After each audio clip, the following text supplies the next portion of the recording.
Guys, स्वागत है आपका मेरे यूट्यूब चैनल स्टडी विद अमन कुल में। आज हम लाए हैं शिक्षा निदेशालय राष्ट्रीय राजधानी क्षेत्र दिल्ली की कार्यपत्रक नंबर 25, जो कि क्लास 6 के बच्चों के लिए है। सब्जेक्ट आपका विज्ञान है। डेट है 30 दिसंबर 2020। आप अपना नाम और अपने कक्षा अध्यापक का नाम लिख लेंगे। आज की वर्कशीट हमारी वही चैप्टर सजीव एवं उनका परिवेश से है। आज हम जीवों की विशेषताएं पढ़ेंगे। तो स्टार्ट करते हैं हम आज की वर्कशीट। क्या भोजन सभी की आवश्यकता है? तो कैसे आवश्यकता, हमें ये समझना है। तो भोजन से हम क्या करते हैं, तो हम इसे पहले पढ़ेंगे, फिर मैं आपको समझाती हूँ। सजीवों को उनके अंदर होने वाले अन्य जीव प्रक्रमों के लिए ऊर्जा की आवश्यकता होती है, जिसके लिए भोजन ज़रूरी है। भोजन वृद्धि में सहायता करता है। इसी प्रकार पौधे भी वृद्धि के लिए अपना भोजन प्रकाश संश्लेषण प्रक्रिया के द्वारा करते हैं। तो जो सजीव के अंदर जो हम लिविंग ऑर्गेनिज्म हैं, सजीव हैं हम, निर्जीव में तो नहीं होगा कुछ, सजीव हैं हम, उनमें जो जैव प्रक्रम होता है, जो अलग अलग सी जो प्रोसेस होती है, प्रक्रम होते हैं, जस्ट लाइक हम कह सकते हैं एक्सक्रीशन, उसके लिए हमें ऊर्जा की ज़रूरत होती है। और ऊर्जा किससे बनती है? भोजन से बनती है। हम अगर भोजन खाते हैं, तो यहाँ मैं लिख देती हूँ, भोजन खाते हैं हम, तो भोजन को जब हम भोजन का जब दहन होता है ना, जो हमारी सेल के अंदर, कोशिकाओं के अंदर भोजन का दहन होता है, तो ऊर्जा बनती है। और ऊर्जा के लिए, जो ऊर्जा हमारे लिए इसलिए ज़रूरी है, जिससे हमारे जो हमारे बाकी काम होते हैं हमारे जो शरीर में, उसके लिए ऊर्जा ज़रूरी है। इसी प्रकार जो पौधे होते हैं वो भी वृद्धि करते हैं, अपना भोजन प्रकाश संश्लेषण प्रक्रिया के द्वारा बनाते हैं। तो ये आपको पता है कि क्या भोजन, इसीलिए भोजन सभी के लिए आवश्यकता है। तो आओ अब अभ्यास करें। अब आपको अभ्यास करना है। कुछ नीचे दिए गए जीव भोजन में क्या खाते हैं। तो बिल्ली भोजन में क्या खाती है, चींटी भोजन में क्या खाती है, हिरण भोजन में क्या खाता है, आपको बताना है। तो आपको पता है बिल्ली क्या खाती है, रोटी खाती है, दूध खाती है, चूहे को खाती है।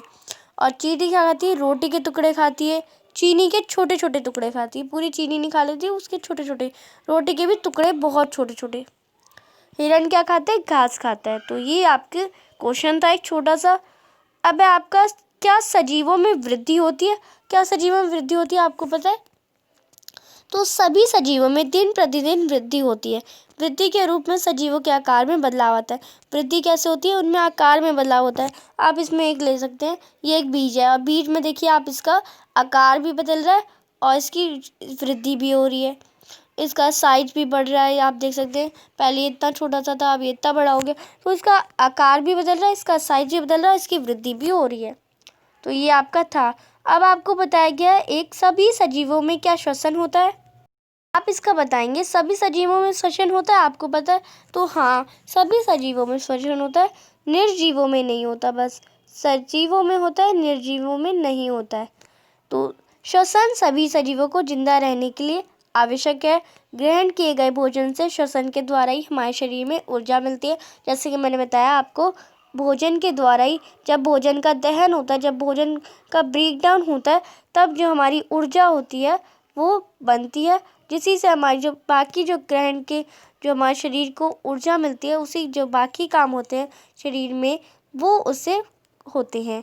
कुछ जंतुओं में गैस आदान प्रदान का तरीका भिन्न होता है। अब जो हमारे में गैस आती है, वो हम तो सीधा अपनी नाक से श्वसन कर लेते हैं, पर जो जंतु होते हैं, कुछ और एनिमल होते हैं, वो आदान प्रदान का तरीका उनका भिन्न होता है।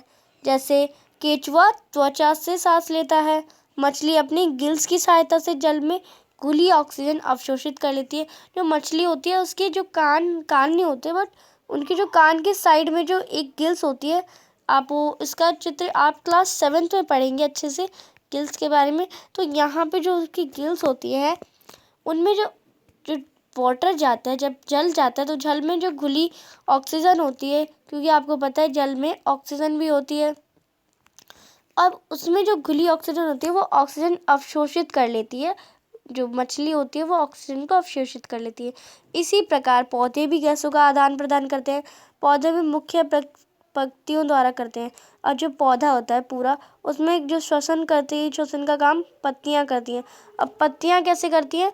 पत्तियों में बहुत छोटे छोटे छिद्र होते हैं, टाइनी पोर्स होते हैं जो एकदम छोटे छोटे होते हैं, जिन्हें हम स्टोमेटा कहते हैं।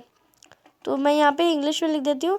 तो स्टोमेटा कहते हैं हम जिसे, वो कार्बन डाइऑक्साइड का ले लेते हैं और ऑक्सीजन को बाहर निकाल देते हैं। तो वो ये काम करते हैं।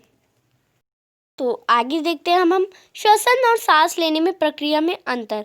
अब आपको पता है श्वसन और सांस लेना दोनों में अंतर है। क्या अंतर है? सांस लेने की प्रक्रिया कोशिका और पर्यावरण के बीच गैसों के सांस लेने और छोड़ने की एक जैविक प्रक्रिया है। ये एक जैविक प्रक्रिया है जो हमारे जो पर्यावरण होता है उसमें से हम सीधा नाक से जो सांस लेते हैं उनके बीच में अगर हम ऑक्सीजन लेते हैं और कार्बन डाइऑक्साइड छोड़ते हैं, तो इसी को हम जैविक प्रक्रिया को सांस लेने की प्रक्रिया कहते हैं। और श्वसन एक रासायनिक प्रक्रिया होती है जो हमारी कोशिकाओं के अंदर होती है, कोशिकाओं के भीतर होती है, जिसमें हमारा जो हमारा भोजन होता है वो भोजन का दहन होता है और ऊर्जा रिलीज होती है। और ये किस में होता है? कोशिकाओं में होता है, जिसे हम श्वसन कहते हैं। तो ये आपकी आज की वर्कशीट थी। अब आपकी आज के वर्कशीट में 2 छोटे से क्वेश्चन है। किन्हीं 5 चीज़ों के नाम लिखे जिनमें वृद्धि नहीं होती। तो आपको पता है जो भी निर्जीव चीज़ें हैं उनमें वृद्धि नहीं होती, जो भी निर्जीव चीज़ें हैं उनमें वृद्धि नहीं होती। तो कोई भी आप 5 निर्जीव चीज़ों के नाम लिख देंगे, जैसे लाइक कुर्सी, मेज, बिस्तर, पत्थर, कार, और आप जो भी आप चाहते हैं कुछ भी लिख सकते हैं, पर निर्जीव चीज़ें। अब एक प्रश्न है आपका, सांस लेना एक डैश प्रक्रिया है जबकि श्वसन एक डैश प्रक्रिया। तो आपको पता है सांस लेना एक जैविक प्रक्रिया है।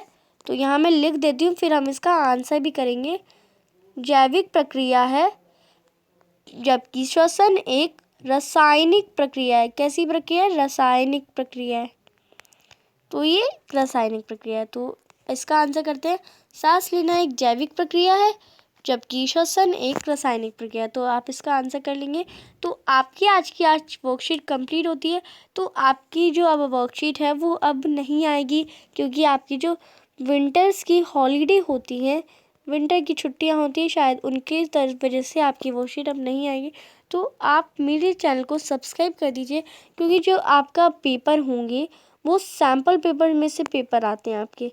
तो सैम्पल पेपर अगर आपको चाहिए तो मैं उसकी वीडियो आप बनाने वाली हूँ। तो आप मेरे चैनल को सब्सक्राइब कर दीजिए। और अगर आप इस वीडियो में ज़्यादा से ज़्यादा लाइक करेंगे तो मुझे पता चल जाएगा कि हाँ बच्चों को सैम्पल पेपर चाहिए। या आप मुझे ज़्यादा से ज़्यादा कमेंट भी कर सकते हैं कि यस मैम हमें चाहिए। तो आप मुझे ज़्यादा से ज़्यादा कमेंट करेंगे तभी मैं आपके जो सैम्पल पेपर की वीडियो है वो जल्दी से जल्द बना दूँगी। और अगर मैंने सैम्पल पेपर की वीडियो बना दी और आपने अभी तक मेरे चैनल को सब्सक्राइब नहीं करा है तो आपको नोटिफिकेशन नहीं जाएगा और आपको मेरे सैम्पल पेपर की वीडियोस नहीं मिल पाएगी। इसलिए सब्सक्राइब करके बेल आइकन को प्रेस कर दिए, जिससे आपको नोटिफिकेशन मिलता रहे। तो thanks for watching video. Bye bye guys.